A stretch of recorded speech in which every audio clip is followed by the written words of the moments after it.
வணக்கம் நண்பர்களே, இது தமிழ் நண்பன் ஷார்ட்கட் சேனல். இப்போ நான் பார்க்க போகிறது மெட்ராஸ் ஹைகோர்ட் சம்மந்தமான தகவல் தான். என்ன அப்படின்னு பார்த்தீங்கன்னா, இப்போ மெட்ராஸ் ஹைகோர்ட்டோட ஃபைனல் செலெக்ஷன் லிஸ்ட் அப்படின்றது எப்போ வரும் அப்படின்றத நிறைய பேர் கேட்டுக்கிட்டே இருக்கீங்க.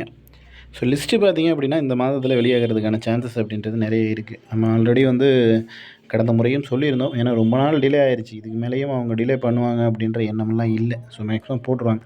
ஸோ அதுக்கு முன்னாடி நம்ம தெரிஞ்சிக்க வேண்டிய ஒரு விஷயம் என்ன அப்படின்னு பார்த்தீங்கன்னா, வேக்கன்சி இன்க்ரீஸ் ஆகுமா அப்படின்ற தகவல் தான். என்ன காரணத்தினால நம்ம இப்போ வேக்கன்சி இன்க்ரீஸ் அப்படின்னு அதை பற்றி பேசுகிறோம் அப்படின்னா, கோர்ட்டில் இப்போ டிஸ்ட்ரிக்ட் கோர்ட்டில் இருக்கிற ஓஏ போஸ்டிங்கு இதுக்கு எல்லாத்துக்குமே ப்ரொமோஷன் அப்படின்றது போட்டுக்கிட்டு இருக்காங்க. அதாவது அதற்கு எலிஜிபிள், ஏதாவது ஒரு 8 வருஷம் 7 வருஷத்துக்கு முன்னாடி வேலை செஞ்சவங்களும் சரி, இதுக்கு முன்னாடி வருஷத்தில் போயிட்டு ஜாயின் பண்ணவங்களாக இருந்தாலும் சரி, அவங்களுக்கு எலிஜிபிள் கேண்டிடேட்டாக இருக்காங்க அப்படின்னா அவங்களுக்கு ப்ரொமோஷன் அப்படின்றது கொடுத்துக்கிட்டு இருக்காங்க. ப்ரொமோஷன் கொடுக்கறதுனால அப்போ அந்த இடத்துல காலியாகல ஒரு பணியிடம், அதையும் இதில் ஆட் பண்ணுறாங்களா பண்ணலையாங்கிறது பின்னாடி தான் தெரிய வரும். வேக்கன்சி இன்க்ரீஸ் அப்படிங்கிறது அது கோர்ட்டு எடுக்கிற முடிவு. பட் ப்ரொமோஷன் அப்படின்றது போட்டுக்கிட்டு இருக்காங்க. அது கம்பல்சரி 100க்கு 100% ப்ரொமோஷன் போடுறாங்க அப்படிங்கிறது தெரியும். அந்த வரக்கூடிய வேக்கண்ட்டை இதில் ஆட் பண்ண போகிறாங்களா, இல்லை இதுக்கப்புறம் ஒரு நோட்டிஃபிகேஷன் கொடுத்து அவங்க அதை ஃபில்லப் பண்ண போகிறாங்களா அப்படின்றது தெரியாது. ஸோ இது முதல் விஷயம். 2வது விஷயம், இந்த குரூப் 4னால தான் நம்ம நிறைய டிலே ஆகுது அப்படின்ற தகவலும் நம்ம ஆல்ரெடி முன்னாடியே சொல்லியிருந்தோம்.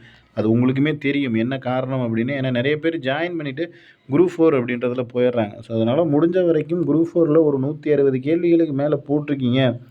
அப்படி இல்லை, எனக்கு கன்ஃபார்மாக நான் என்னோடய கேட்டகிரிக்கு எனக்கு வேலை கிடைச்சிரும்னு கன்ஃபார்மாக தெரியும் அப்படின்னா இதுக்கு வர தேவையில்ல தாராளமாக. ஏன்னா இப்போ ஒரு வேலை கிடைக்கல அப்படின்ற பட்சத்தில் தாராளமாக வரலாம். ஏன்னா வேலை இல்லைங்கிறது எல்லாருக்குமே தெரியும். அது கஷ்டம் தான் வேலை இல்லாமல் இருக்கிறது. பட் அதுலேயும் நான் போயிடுவேன், ஆனால் இங்கேயும் வருவேன் அப்படின்ற மாதிரி யாரும் வர வேணாம். அதில் கன்ஃபார்ம் கிடைச்சிரும் அப்படின்னா அதில் மட்டும் இருங்க. இல்லை இதுக்கு நான் போகிறேன் முடியும் அப்படின்றவங்க மட்டும் வாங்க. வந்துட்டு 1 மாதம் 2 மாதம் ஒரு ஒர்க் பண்ணிவிட்டு அதுக்கப்புறம் ரிசைன் பண்ணுறது அப்படிங்கிறது நீங்கள் ஒருத்தரோட ஆப்பர்ச்சுனிட்டியை தட்டி பறிக்கிறீங்க அப்படிங்கிறத தெரிஞ்சுங்க. ஸோ அந்த ஒரு விஷயத்த யாரும் பண்ண வேணாம். ஏன்னா வேலை இல்லை, அது எல்லாருக்குமே தெரியும். வேலை இல்லைன்றது எவ்வளோ கஷ்டம், அது எப்படி எவ்வளோ கஷ்டப்பட்டு படிக்கிறோம், அது எல்லாமே புரியுது. பட் அதை இன்னொருத்தரோட வாய்ப்பை கெடுக்க வேணாம். நம்மளால் இருக்க முடியும்னா நீங்கள் தாராளமாக இருங்க. ரிசைன் பண்ணுற மாதிரியோ, இல்லை நான் குரூப் 4 போயிடுவேன், இல்லை குரூப் 2 போயிடுவேன் அப்படின்ற கேண்டிடேட்டாக இருந்துச்சுன்னா அது தேவையில்லை. நம்ம ஏதோ ஒரு வேலை கிடைச்சா போதும், ஒரு இடத்துல இருப்போம் அப்படின்ற மாதிரி இருந்துக்கலாம். ஓகேவா? ஸோ வேக்கன்சி அப்படின்றது கண்டிப்பாக இன்க்ரீஸ் ஆகிறதுக்கு தான் சான்சஸ் நிறைய இருக்குது. நெக்ஸ்ட் எக்ஸாமில் கொடுக்க மாட்டாங்க. ஏன்னா இப்போ செலெக்ஷன் லிஸ்ட்டு கொடுத்துருந்தா கூட ஓகே, நெக்ஸ்ட் எக்ஸாமில் கொடுக்குறதுக்கு சான்சஸ் இருக்குது. பட் இன்னும் செலெக்ஷன் லிஸ்ட்டே கொடுக்கல.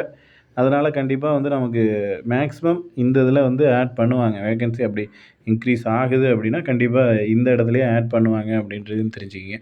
இதில் வேறு ஏதேனும் சந்தேகங்கள் இருந்துச்சுன்னா கீழே கமெண்ட் பண்ணுங்கள். நெக்ஸ்ட் அடுத்த வீடியோவில் பார்க்கலாம். தேங்க்யூ.